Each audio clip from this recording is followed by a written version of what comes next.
Good morning and welcome to Dr. Lamba Explains Sikhism show of Sunday's Passion.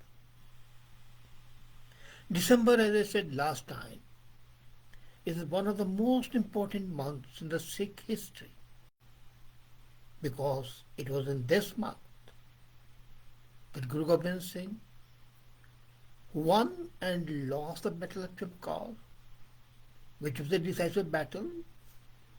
He won because of the moral victory and the victory of the right over wrong. But he lost his 4 sons. He lost his mother. And he lost his home. He had to leave Punjab and go down south to Nagaland.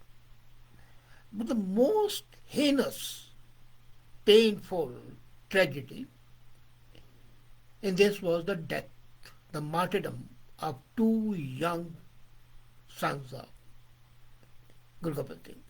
As for the 2 elder concerned, they were not martyred, they were fighting. But these 2 young men, below the age of 10, 7 and 9, were walled alive in an unparalleled act of cruelty. And for no fault of their own, except that they were honest, that they had dignity, that they had the courage to aver, and they were not greedy to be tempted by the Satan's blandishments. That's why we call it an unparalleled act of bravery and adherence to the values that are dear to them.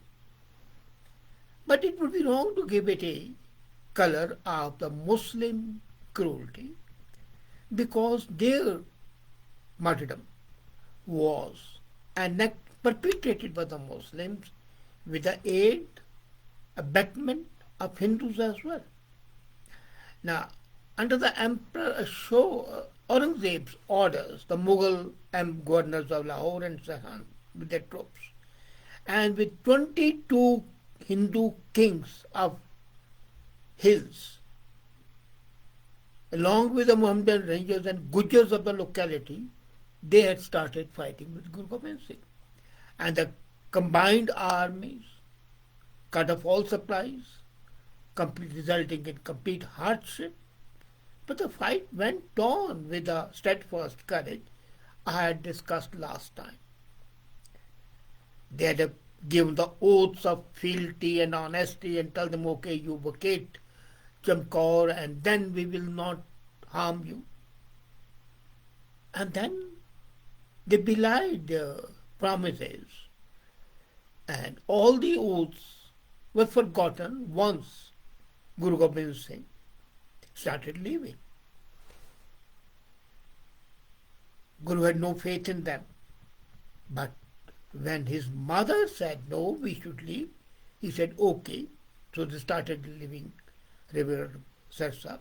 And when they were leaving Sarsa, Mata Gujri, the mother of Guru Gobind Singh, along with her 2 younger sons, got separated, Zorawar Singh and Fateh Singh. It was biting cold. And they were walking through thick jungles. And they met a Brahmin, Gangu, who was also a cook earlier. And Brahmin, this cook, Gangu, who had, as I told you, worked as a cook in the Guru's house, he said, okay, mother, you come with me with the children. I'll take you to my to my house. How can you keep on walking in this jungle without any aid, without any direction, without any help? My house is at your service. Please come. She accepted it. But what did he do? He stole her saddlebag and buried it. When the mother woke up in the morning, she found the bag was missing and questioned the Brahmin. The Brahmin said, I'm offering you shelter and you suspect me. I saved you from death and you are blaming me. Mother could try to calm him.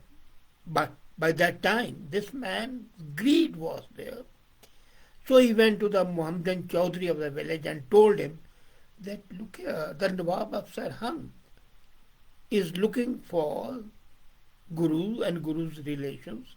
His mother and his two sons are with me.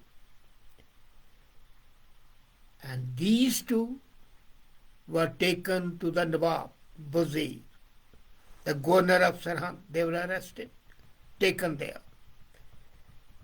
So the culpability of the Hindu Brahmin cook was the beginning of the ordeal and the tragedy.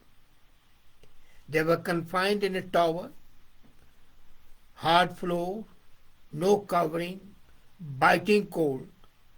Next day the two grandsons were parted and separated from the grandmother and taken in Wazir Khan's court. And they said, okay.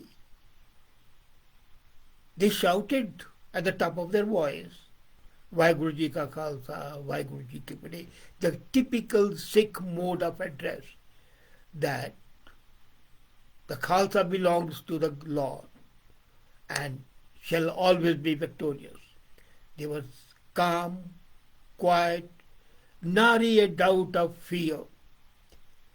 Fearless men won the admiration of all. Now imagine, again, one of the persons who was there, Nawab of Malerkotla, he said, they are so young, 7 and 9, come on, leave them. And then a Brahmin courtier, Suchanand, said, how can you leave them? They are sons of a snake, and the young ones of a snake are as poisonous as a snake. Tomorrow they'll grow up and they'll start fighting. This inflamed Wazir Khan more, yes. So, abatement by Suchanand, first Gangu, then first the 22 Hindu kings, then Gangu, then Suchanand. And then Muslims, of course, were there. At that time, these Hindus forgot that Guru Tegh Bahadur had sacrificed his life for the sake of saving Hindu religion to which they belong. No, Nawab asked the little ones to bow.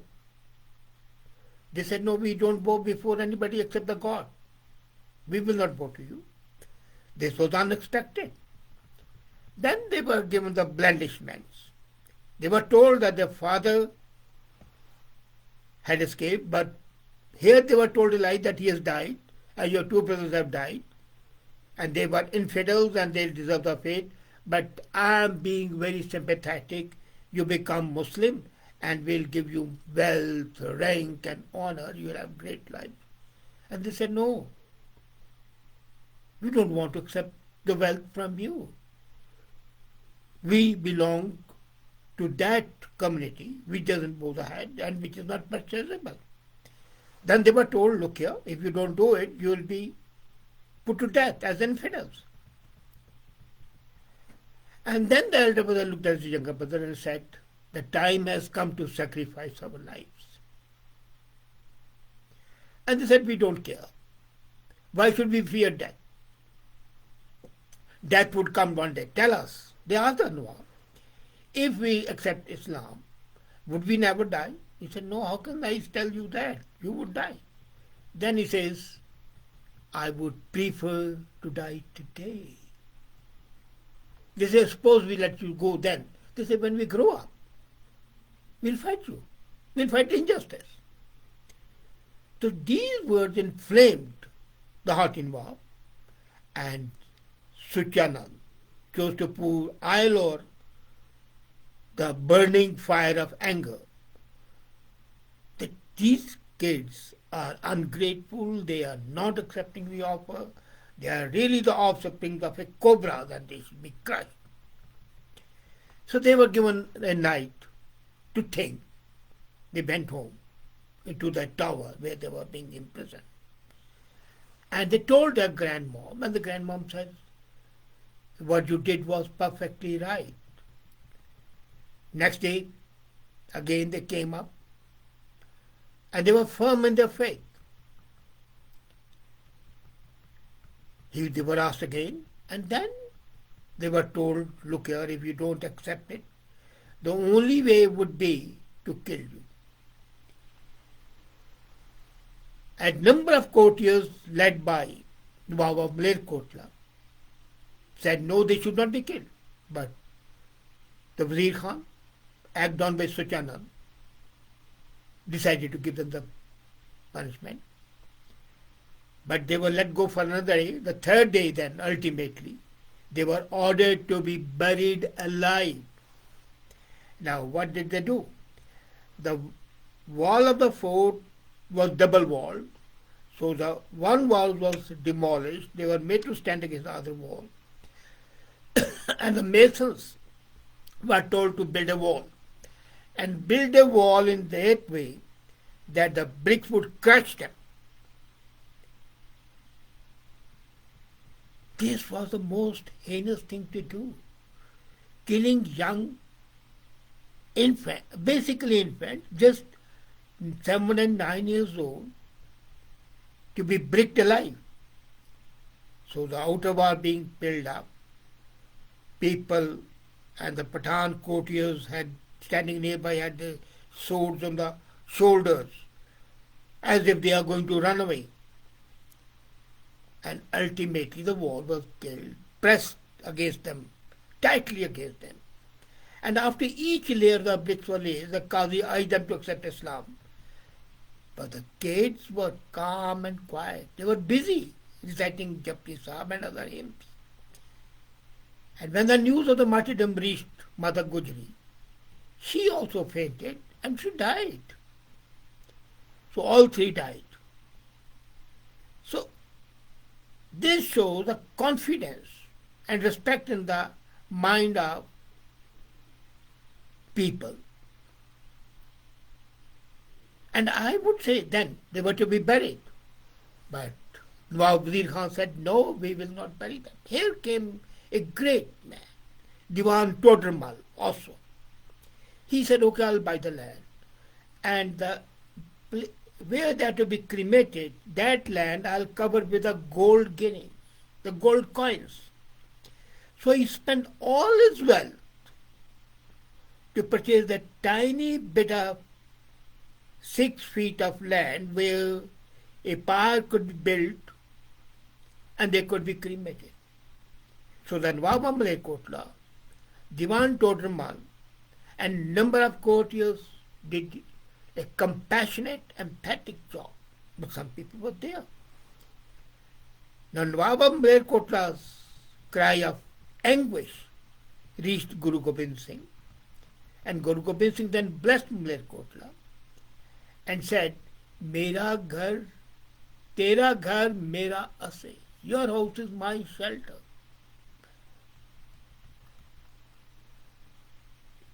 Where the children were cremated was constructed a Gurdwara later on called Jyoti Swarup. And where they were bricked alive is a Gurdwara called Fatehgarh Sahib.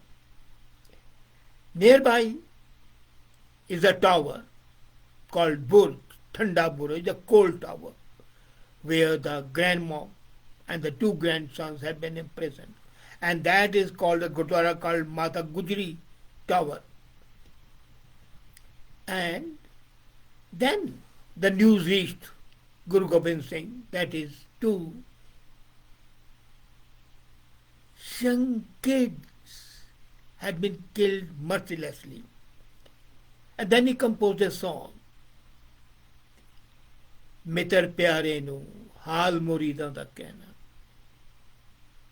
They tell the God about the fate of the people who love him. And then the next line of that Shabad is great.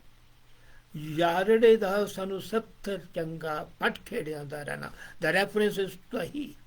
That I'll prefer to lie on the ground of my Lord, of my lover, rather than go to the house of people who are against me. Khedyas were the people where he had been married. She loved Ranja. And listening to this Shabad, basically helps you to connect to the consciousness of Guru Gobind Singh and brings you the courage and comfort when facing life in a challenge.